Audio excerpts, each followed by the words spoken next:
नमस्कार दोस्तों, मैं गुलाब चंद मौर्य साइंस टीचर। आज कोरोना महामारी में सबसे ज़्यादा जो प्रॉब्लम्स आ रही वो ऑक्सीजन, हमारे फेफड़े द्वारा ऑक्सीजन को ना ले पाना। ठीक, और फेफड़ा नहीं ले पा रहा है तो हमारी नाक, हमें अलग से ऑक्सीजन लगाई जा रही है। अच्छा, कभी ये सोचिए, जो ये इन्वायरमेंट है इसमें ऑक्सीजन की कमी हो गई है कि हमारा फेफड़ा ले नहीं पा रहा है। ये बड़ी सोचने वाली बात है कि जब ऑक्सीजन आपको अलग से लगा दी जाती है तो आपको आराम रहता है, लेकिन इन्वायरमेंट की ऑक्सीजन आपको नहीं काम कर रही है।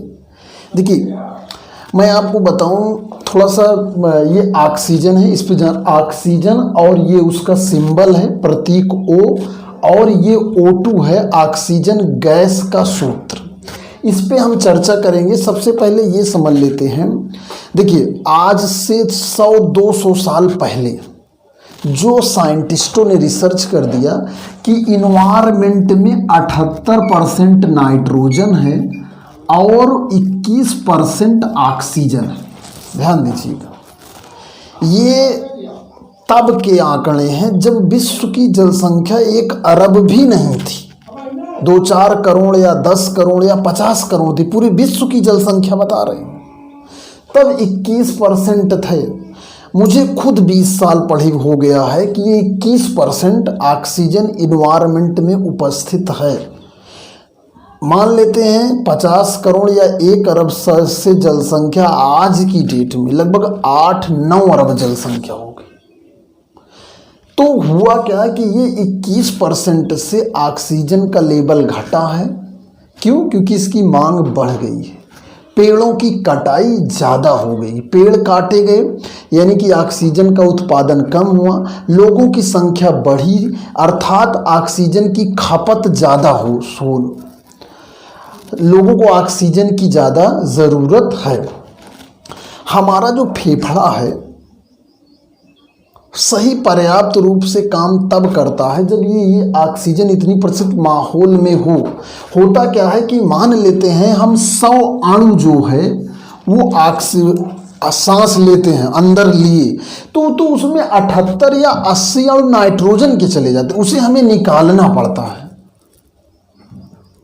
बात समझ रहे हैं कि जब हम 100 अणु गैस लेते हैं, मान लीजिए एक बार में हम 100 अणु जो है लिए तो उसमें लगभग हम 80 तो नाइट्रोजन के ले लेते हैं, अन्य गैस कार्बन डाइऑक्साइड या माहौल में जो भी जितनी गैसें हैं हम केवल 10 से 15% केवल गैस ऑक्सीजन ले पाते हैं।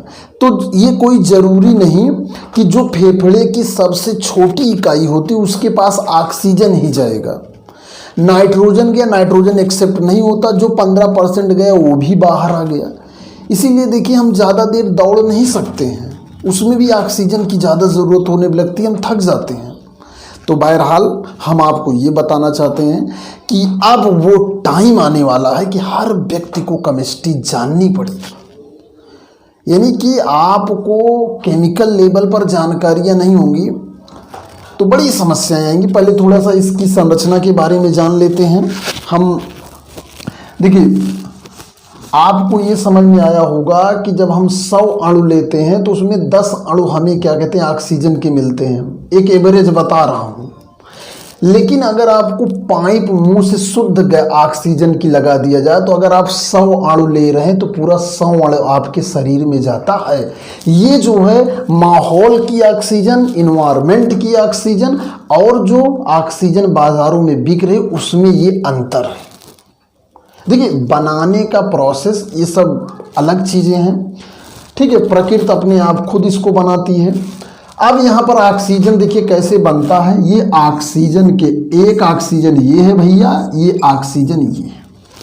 अब आप जानते हैं, अब जैसे हम हैं, हम अकेले पूरी ज़िंदगी नहीं काट सकते। हमारी शादी हुई है भैया, तो उसमें क्या हुआ, ये सिस्टम है, जोड़े में चलता है। सह संयोजक बंध का मतलब होता है शादी।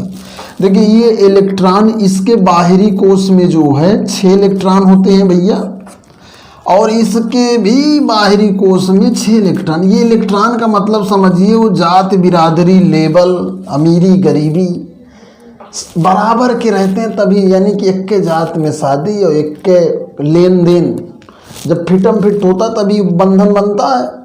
तो अब देखिए भैया ये इस तरह बंधन बनता है। ये देखिए इसके 8 इलेक्ट्रॉन हो गए। अष्टक एक व्यवस्था है, इसके बारे में वीडियो है आपको। ये देखिए 2 इलेक्ट्रॉनों का यहाँ पर वो हो गया साझा। साझा तो ऑक्सीजन में 2 इलेक्ट्रॉनों का बॉन्ड बन गया। ये O O के बीच जो है 2 डबल बॉन्ड आपके बन गए। ये ऑक्सीजन का सूत्र है। ये ऑक्सीजन हमारे शरीर में जाता है, ठीक है। ऑक्सीजन हमारे शरीर में जाता है, जाने के बाद ये हमारे फेफड़े द्वारा सोखा जाता है। फिर ये हीमोग्लोबिन द्वारा पकड़कर इसको ले जाया जाता है माइटोकॉन्ड्रिया में, ठीक है। माइटोकॉन्ड्रिया में ले जाता है, जहाँ पर हम जो ग्लूकोज दाल चावल रोटी खरबूजा रसगुल्ला गपर गपर खाए रहते हैं, उन सब को जो है ग्लूकोज को तोड़ा जाता है। जो हमारे शरीर में ADP होता है उसे ATP में चेंज किया जाता है। ये जो है माइटोकॉन्ड्रिया के अंदर जो है ऊर्जा को रखने का मान लीजिए ट्रांसफार्मर, एक तरह से ADP ATP AMP इस तरह से एनर्जी को रखा जाता है और यूज़ किया जाता है। तो ये ऑक्सीजन देखिए, ये तो मैं आपको किताबी बता रहा हूँ कि ये ऑक्सीजन होता है, लेकिन वास्तव में क्या है, अगर हमें जीवित रहना है, अगली पीढ़ी को भी जीवित रखना है, तो हम सभी को पेड़ लगाने पड़ेंगे।